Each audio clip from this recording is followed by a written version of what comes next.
এখন যারা সংসদে বসে আছেন তাদের কজনের চেহারা আপনি মনে করতে পারেন জুলাইয়ের পথে?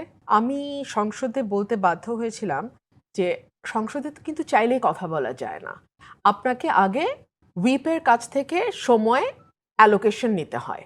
সো আমি যখন বিরোধী দলের হুইপ মানে নাহিদ ইসলামের কাছে যাই, উনি চেষ্টা করেন বাট ইনভেরিয়েবলি উনি বলেন যে আপনার জামাতের আমিরের পারমিশন লাগবে, এবং জামাতের আমির ফর অবভিয়াস রিজনস উনি ওনার মানে ওনার দলের জন্য বরাদ্দ সময় থেকে আমাকে দেবেন না। সো আমাকে যেতে হয় তখন সরকার দলের কাছে, সরকার দলের হুইপের কাছে। এবং যেহেতু আমি সরকারি দলের একজন ক্রিটিক, তারাও অফকোর্স তারাও ভেরি কমফোর্টেবল না আমাকে সময় দিতে।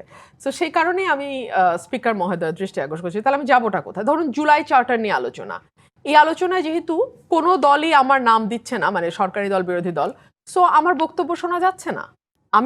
আমার তো বক্তব্য আছে জুলাই চার্টারে। এখন যারা সংসদে বসে আছেন তাদের কজনের চেহারা আপনি মনে করতে পারেন জুলাইয়ের পথে? আমার চেহারা নিশ্চয়ই আপনাদের মনে আছে। কজন বলতে পারে যে তার বাড়ি ভাঙচুর হয়েছে, তার গাড়ি ভেঙেছে? আমার বাড়ি ভাঙচুর হয়েছে, আপনাদের চ্যানেল রাত 2টো বাজে আমার বাড়িতে গেছে, আমি ফেসবুক লাইভ করেছি। মুশকিল হচ্ছে কি, আমাদের জেলিফিশের মতন মেমোরি তো, আর বেশিরভাগ মেমোরি আমাদের সাথে ফিট ইন না করলে আমরা ভুলে যাওয়ার চেষ্টা করি। সো বিএনপির নেতারা তখন গর্তে ছিল, ডোবায় ছিল, খালে ছিল, এবং প্রথমে তো তারা হাতি ধুয়ে ফেলছিল এই আন্দোলনে আমাদের না, এইটা এদের আমার নৈতিক সমর্থন দিয়েছিল একটা পর্যায়ে। হ্যাঁ, সো এই হলো তাদের স্ট্যান্ড এই আন্দোলনে। কিন্তু এখন এটা নিয়ে ক্রেডিট ক্লেমিং এর কামড়াকামড়ি হচ্ছে। বিএনপি তাহলে ত্যাগী নেতাদেরকে যথেষ্ট সম্মান দিতে পারে নাই? সেটা বিএনপির ত্যাগী নেতারা বলবে, আমি তো জানি না। আমারটা তো আমি বলতে পারবো, অন্যদেরটা তো আমি বলতে পারবো না।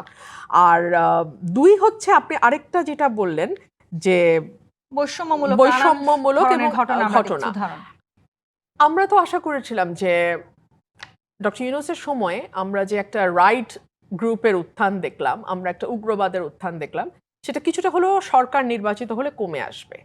তখন কিন্তু একটা পর একটা মেয়েদের ফুটবল খেলা বন্ধ করা হলো, মঞ্চ নাটক বন্ধ করা হলো, গানের অনুষ্ঠান বন্ধ করা হলো, যাত্রাপালা বন্ধ করা হলো, নাটক বন্ধ করা হলো, সিরিজ অফ ইনসিডেন্টস কিন্তু হয়েছে ডক্টর ইউনূসের সময়। আপনারা যারা রাজনীতি করেন আপনাদেরকেও তো নানান সময় নানান রকমের ট্রলেরও মুখোমুখি হতে হয়। হ্যাঁ, মানে অফকোর্স। সো ওগুলা বাদই দিলাম, মানে এর বাইরেও একেবারে মানে ফিজিক্যালি অনেক হেনস্থার শিকার হতে হচ্ছে বাংলাদেশের নারী সমাজকে।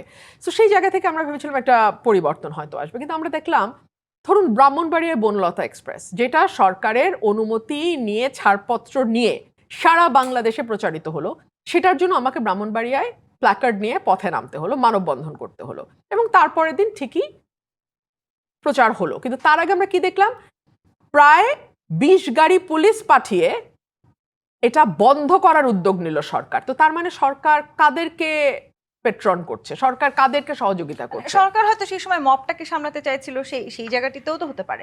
যদি সরকার 20 গাড়ি পুলিশ দিয়ে এটা প্রচারের ব্যবস্থা করতো তাহলে আমি বুঝতাম যে সরকার তার স্ট্যান্ডে অটল, কিন্তু এটা তো কম্প্রোমাইজিং গভর্নমেন্ট, তারা তো ভয় পেয়ে যাচ্ছে।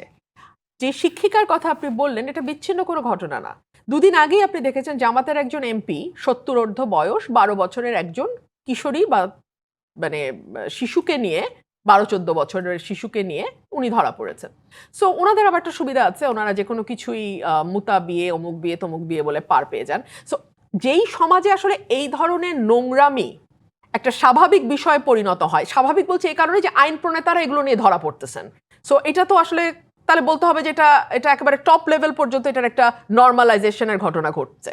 তো সেরকম একটা সমাজে রবীন্দ্রসঙ্গীত বন্ধ হবে, স্বাভাবিক আনন্দ উচ্ছ্বাস, মানে যেটা আমি আমার ব্যক্তিগত পরিসরে কাউকে ক্ষতি না করে করছি, সেটা বন্ধ হবে, আমার গান শোনা বন্ধ হবে, কারণ তখন সবই হয়ে যাবে অশালীন, আর অশালীন কাজগুলো সমাজে এস্টাবলিশ হয়ে যাবে যে এটাই স্বাভাবিক।